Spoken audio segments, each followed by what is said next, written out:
Mas ide, dizei aos seus discípulos e a Pedro, que ele vai adiante de vós para a Galiléia.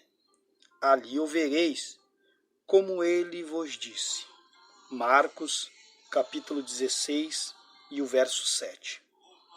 Quando se aproximava o dia que Jesus consumaria a sua obra, ele falou aos seus discípulos que eles se escandalizariam dele.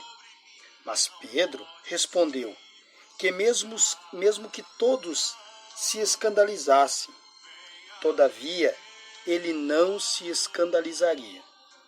Jesus, conhecendo todas as coisas, responde a Pedro que antes que o galo cante por 3 vezes, tu me negarás.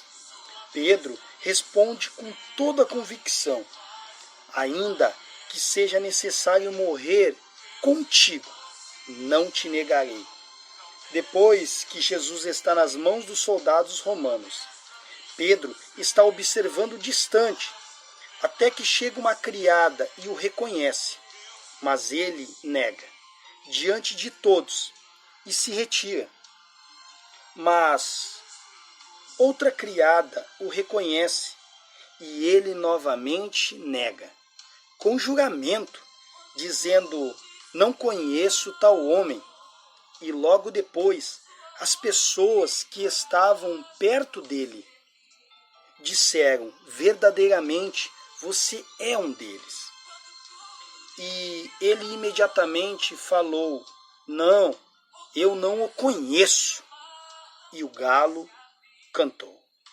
Ele se lembrou das palavras de Jesus e olhou para o lugar distante que Jesus estava. E Jesus estava com seus olhos fixados nele. Ele se retirou para longe. Quando Jesus ressuscita, o anjo que estava no sepulcro fala para as mulheres que Jesus não estava mais ali, pois já havia ressuscitado, mas que Jesus tinha deixado um recado dizendo: vão e dizem aos meus discípulos e a Pedro. Como assim, Pedro?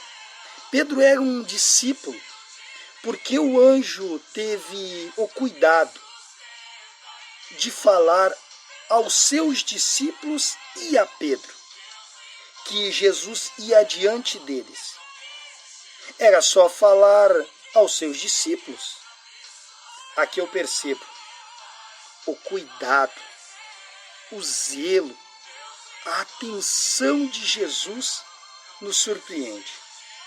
Jesus sabia que Pedro não conseguia se perdoar pelo que tinha feito. Então, Jesus destaca o nome Pedro. Ele estava querendo dizer: Pedro, eu estou vivo. Pedro, eu te perdoo. Eu não desisto de você. Eu conto com você. Pedro, eu tenho planos para você. Você é importante. Então vão e dizem aos meus discípulos e a Pedro.